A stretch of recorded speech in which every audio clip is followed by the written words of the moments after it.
नमस्कार. असं म्हणतात की जीव लावला की रानातली पाखरं सुद्धा आपल्या जवळ येतात आणि तेही अगदी घरापर्यंत. असेच कान्हा आणि माधव घराच्या गॅलरीमध्ये आलेत आणि मग त्यांनी काय दंगा केलाय ते पुढे व्हिडिओमध्ये पाहूयात. पण त्याआधी मित्रांनो, तुम्ही आपल्या चॅनलवरती नवीन असाल तर आपला आरजी मराठी न्यूज चॅनल जरूर सबस्क्राईब करून घ्या. आपण आपल्या घरामध्ये बरेच पक्षी पाळत असतो.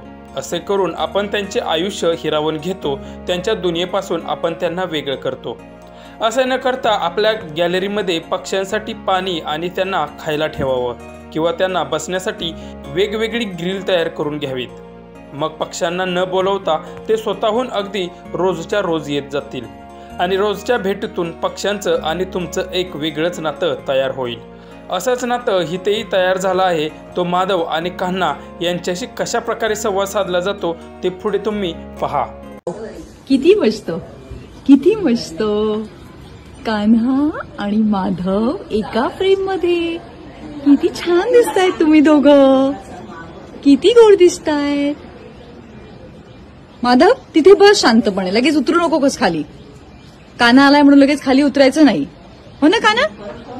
हो ना कानुली? ए कान्हा,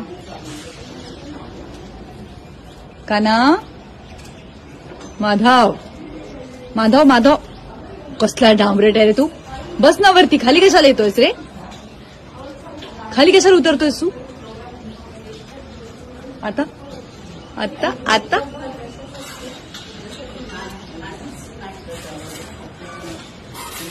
माधव माधव नाही. माधव माधव, नो भांडाभांडी.